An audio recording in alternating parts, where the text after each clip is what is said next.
Hello hello, il fait enfin beau et que ça fait du bien.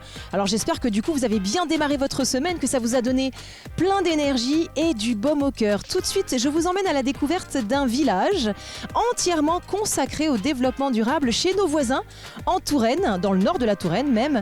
Ça s'appelle exactement Saint-Aubin-le-Despins. Ensuite, retour dans la Sarthe à Changé où il n'y aura pas de problème d'admission. Personne ne sera à l'agonie, tout le monde amusera le terrain et pas d'arsouille en vue avec les rétro-motocyclettes sartoises. Puis, si votre grand-mère devenait Super Granny 2025, eh bien je vous propose de plonger dans les coulisses de cette élection pas comme les autres et d'aller à la rencontre d'une aspirante au titre, Patricia Bessoin, et on finit tout en gourmandise avec des petites boules de pain garnies de rillettes, de fromage, de confiture, des fouets, havas, enfin, s'il en reste.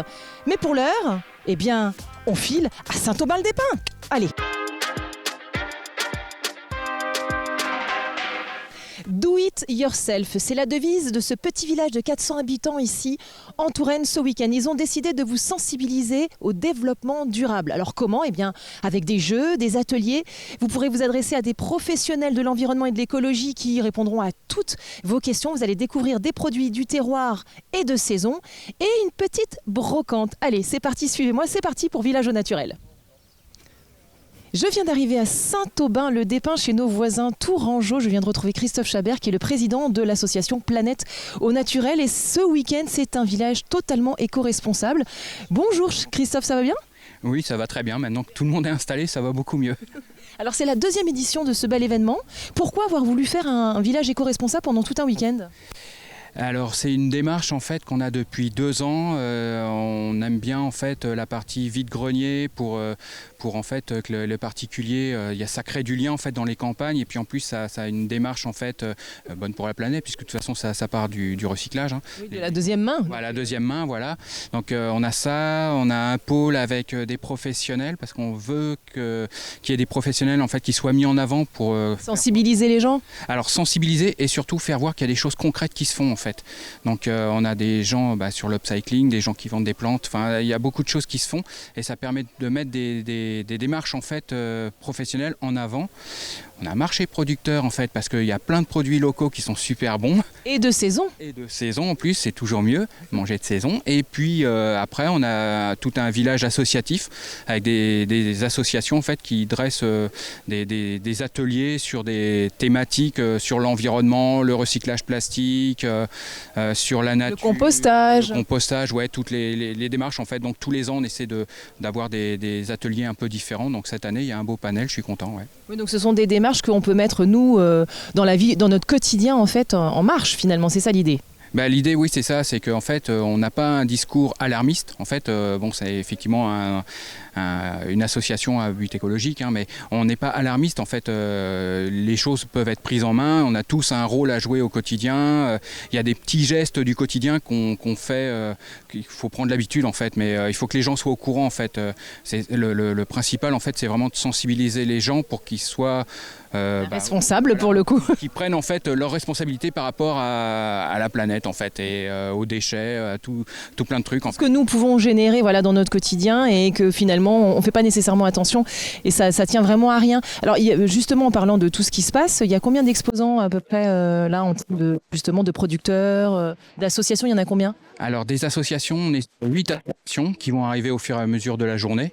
Donc on a toujours un peu plus ou moins les mêmes associations, Arborescience, Biodiversity, la LPO, enfin ce genre de choses. Et ils ont tous systématiquement tous les ans en fait ils renouvellent en fait leurs ateliers et c'est des ateliers qui sont vraiment super bien parce que au-delà de sensibiliser, c'est pour les petits comme pour les grands. Il y a des choses en fait. Moi l'année dernière j'ai fait un truc sur le recyclage du plastique en fait avec Precious Plastic et j'ai trouvé que c'était génial. Ils avaient des machines.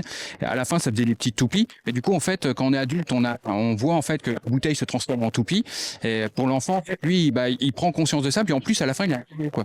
Donc, c'est un côté ludique et informatif. C'est super important en fait. Bon, c'est génial. Là, justement, on a parlé donc de ce qu'il y avait atelier comme comme jeu éventuellement qu'on peut faire pour comprendre et pour donc nous responsabiliser et finalement appliquer ça dans notre quotidien. Et alors justement, il y a la sagesse de la matière qui est là aujourd'hui avec nous. La sagesse de la matière, tu as parlé de, je me permets de te tutoyer, hein, Christophe, d'upcycling, mais l'upcycling, on ne sait pas nécessairement ce que c'est, donc je vais peut-être aller à la rencontre de Sabrina Et bonne question. et Sophie. J'ai plus les noms en tête, je suis désolé. Bah alors Christophe, on n'a pas fait ses devoirs ce matin, c'est pas bien ça. Bonjour Sabrina, ça va bien ? Alors, très bien, impeccable. Alors Sabrina, est-ce que vous pouvez nous expliquer à nos téléspectateurs et téléspectatrices ce qu'est l'upcycling ? L'upcycling en français c'est surcyclage. Donc la différence avec le recyclage c'est qu'on va employer des matières qui ne sont pas recyclables mais les réutiliser. Donc nous on est plutôt en partenariat avec des professionnels donc sur des chutes de matières qui sont neuves et on les réutilise pour éviter qu'elles soient détruites et enfouies dans la terre plus que pas recyclables. Très bien. Et donc du coup, ça donne ces petites choses sympathiques. En fait, c'est de la déco là pour le coup. Alors là, on a de la déco avec les petites bobettes qui sont composées de bois de forêt et de peaux en fait naturelles de moutons, peaux qui ne sont pas recyclables parce qu'elles sont tannées. Et donc ça, c'est pareil. Ces chutes qui viennent notamment de l'aménagement de luxe sont détruites et enfouies dans la terre également parce qu'elles ont été tannées, travaillées, etc. et donc plus recyclables. Après, c'est du bois de forêt. Donc là, effectivement, on est quand même une menuiserie à la base. Donc on utilise aussi du bois, parce que quand même, menuiserie, qui est certes recyclable, lui, mais voilà, on essaye de combiner plutôt des matières qui ne sont pas recyclables et le bois. Mais alors, est-ce que nous, par exemple, particuliers, on peut vous amener du tissu ou des choses comme ça ou pas du tout ? Alors, de manière générale, on essaie plutôt d'avoir des partenariats avec des professionnels parce que eux-mêmes, en fait, produisent beaucoup. Leurs déchets leur coûtent cher aussi. Et on essaye de combiner un peu les deux. Et il y a un volume, effectivement, comparé à du particulier qui est colossal. Voilà, exactement. Et on préfère aussi, nous, travailler des matières aussi qu'on connaît. Donc, faire des partenariats spécifiques avec des pros particuliers, c'est aussi savoir ce qu'on va utiliser comme matière, ce qu'on peut usiner et travailler à l'atelier. Donc vous travaillez plutôt à grande échelle. Et donc nous, particuliers, est-ce qu'on peut faire nous-mêmes des choses ? Parce que il faut être habile de ses mains, j'imagine, quand même, pour faire des petites choses comme ça. Ouais, je pense. Mais par contre, les bobettes, par exemple, ça, c'est des ateliers qu'on propose. Donc on ouvre nos ateliers de manière assez régulière pour particuliers, bricoleurs ou pas du tout, pour créer ses propres bobettes. Ah mais c'est fantastique. Et donc du coup, ça se passe où ? Vous avez un site ? Il y a des jours particuliers ? Il y a des horaires ? Alors, on est basé à Sonzé. Donc pas très loin d'ici et donc il suffit de nous contacter via le site. Voilà. Qui est le site ? lasagessedelamatière.fr. Oh c'est tout simple, c'est facile, c'est écrit derrière nous en plus, donc voilà. Donc n'hésitez pas à nous contacter, on propose ce genre d'atelier, on propose aussi nouvellement sur Weekendoo des ateliers pour réaliser soi-même ses planches à découper en bois. Voilà, donc n'hésitez pas, avec grand plaisir, l'atelier est ouvert. Écoutez, merci beaucoup Sabrina, c'est formidable, merci. Merci. Et bravo également. Alors on va parler de produits locaux. Bonjour, comment on s'appelle ? Damien. Enchanté Damien. Alors Damien, vous c'est un monde complet, c'est-à-dire vous faites tout de A à Z. Alors expliquez-nous depuis combien de temps vous existez, comment ça se passe ? Vous faites votre farine vous-même, c'est ça ?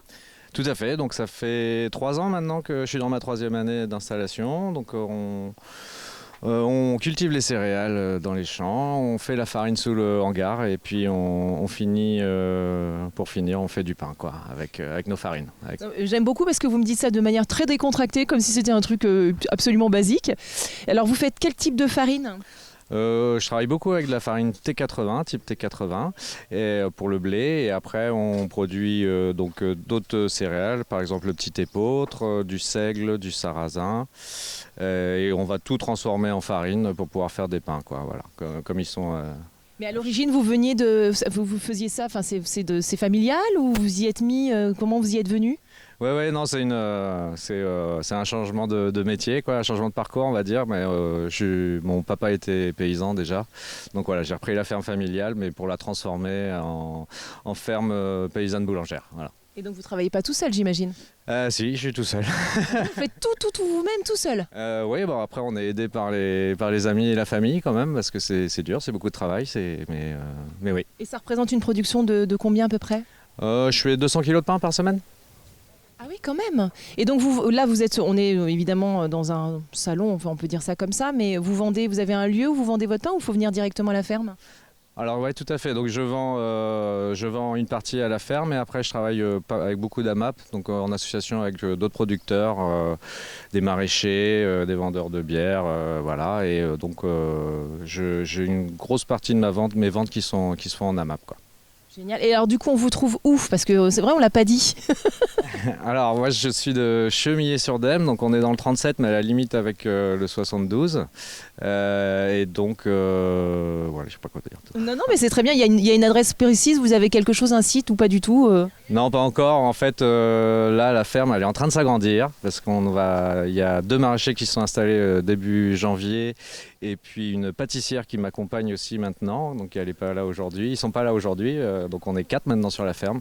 Donc, on est en train de faire les prospectus de commercialisation. Donc, pour le moment, on est encore, on repart à zéro pour moi, pour que tout le monde reparte dans le même sens. Ok, génial. Mais alors, une indication géographique, c'est-à-dire quand on vient, il y a une route particulière, c'est un lieu-dit. Oui, donc le lieu-dit, c'est la Serpinerie. Et donc, c'est sur la route, c'est à Chemillé-sur-Dème, sur la route de Dépénier-sur-Dème, ou la Charte-sur-le-Loir. Bon, bah, formidable. Merci beaucoup, Damien. Génial. Et bravo. Donc, Christophe, en plus d'être à la tête de Planète au Naturel, tu fais partie de la commission de l'environnement. Oui. Et tu as constaté quand même pas mal de choses. Oui, je constate qu'en fait on amoncelle toute une tonne en fait de déchets dans le centre d'enfouissement de Sonzay qui commence à être bien plein et il faudrait que tout le monde visite pour se rendre compte en fait que tout ce qu'on jette finit là et en fait on est en train de faire du relief à Sonzay. Il y a des montagnes de déchets, c'est plus de 30 mètres, hein, on creuse et on en entasse, c'est aussi haut que les arbres, c'est lamentable.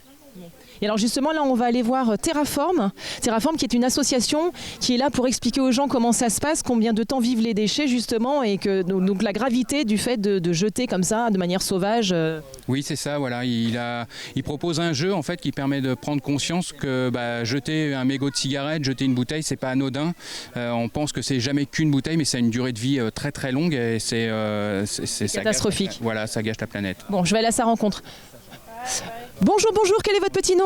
Mathieu. Alors Mathieu, donc vous représentez Terraform aujourd'hui? C'est ça, oui, je suis président de l'association. C'est fantastique. Et donc là, vous êtes en train de faire un petit cours, si j'ai bien compris, c'est ça? Oui. Donc ça, c'est en fait un jeu sur la longue vie des déchets. On a tous en fait une consommation qui nous est proposée aujourd'hui dans nos grandes surfaces. On parlait notamment de la bouteille en plastique. Il faut savoir que c'est le 2e déchet aujourd'hui au monde que l'on trouve le plus. Sa consommation ne baisse pas, hein, malgré tout ce qu'on puisse entendre. On en produit même plus aujourd'hui entre 2000 et 2020 qu'on en a produit depuis sa création. Donc on est très gourmand de ce type d'emballage. Hein. Et puis, je vous entendais justement dire à ces messieurs dames que certaines eaux en fait venaient du robinet. Tout à fait. Donc des eaux qu'on trouve dans nos bouteilles en plastique. C'est ça. En fait, les eaux minérales, ce sont des eaux que vous avez au robinet, tout simplement. Et les eaux de source viennent effectivement de sources protégées. Je ne vais pas citer de marque, on n'a pas le droit, mais vous les reconnaîtrez de toute façon effectivement dans vos grandes surfaces. Donc l'idée c'est peut-être de dire aux gens de prendre des bouteilles en verre et puis de boire de l'eau tout simplement du robinet parce que la finalité c'est qu'en fait on prend des bouteilles en plastique pensant que c'est meilleur pour la santé et en fait pas du tout. Alors il faut changer de contenant, ces contenants en fait ont toujours existé, vous avez du verre, hein. Vous pouvez réemployer aussi vos propres bouteilles en plastique si vous en avez acheté, hein. L'idée en fait c'est toujours ce qu'on dit, c'est le meilleur déchet, c'est celui qu'on ne produit pas. Donc on est acteur de notre consommation, il faut choisir ce dont on a besoin dans nos rayons. C'est incroyable, là je vois 500 ans donc pour rapport à la bouteille d'eau, c'est quand même ça fait peur. Là je vois une espèce de bouteille, c'est très laid, c'est des mégots. Oui, alors ça c'est le premier déchet au monde, il en tombe 140 000 par seconde et puis ça n'arrête pas. On a fait notamment il y a une semaine le mégoton, ça se fait à l'échelle de la France, on était plus de 100 associations à s'y être attachées et on a eu 1 million de mégots ramassés. Sur un week-end? Sur un week-end, le vendredi et le samedi. Oui, dis donc, effectivement, oui, ça fait peur. Il y en a beaucoup et puis c'est ce qu'on dit aussi assez régulièrement, c'est un petit déchet mais c'est le plus néfaste aujourd'hui que l'on retrouve dans la nature puisque un seul de ces mégots peut polluer jusqu'à 500 litres d'eau. Il y a 4000 substances chimiques qui se côtoient, puis qui vont dans nos sols ou dans nos eaux. Et ça dure en moyenne entre 10 et 12 ans en fonction du milieu où ça va se trouver. C'est encore pire si c'est dans le milieu marin. Et vous avez déjà vu des fois sur les bouches d'égout des gens qui écrivent « Ici commence la mer », parce qu'en fait c'est tout à fait vrai.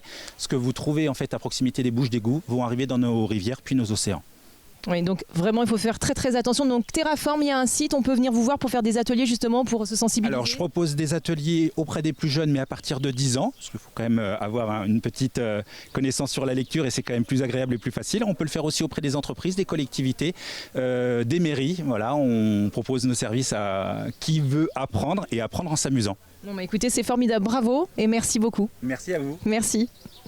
Bon Christophe, on serait bien resté avec vous toute la journée, mais malheureusement on ne peut pas. Est-ce qu'on a des petites choses à nous annoncer avant de se quitter? Oui, alors le 9 septembre, on organise une bourse au disque, instruments de musique avec une scène ouverte. On cherche des groupes amateurs et ça sera dans la salle des fêtes et à l'extérieur en fait. Donc, ici à Saint-Aubin-le-des-Pins. Ici à Saint-Aubin-le-des-Pins, à 10 minutes de Château-Lavalière, il faut trouver. Bon bah génial. Bon bah nous on doit déjà filer à changer, donc voilà, bah, merci en tout cas. Bonne journée, au revoir avec le soleil. Merci Christophe.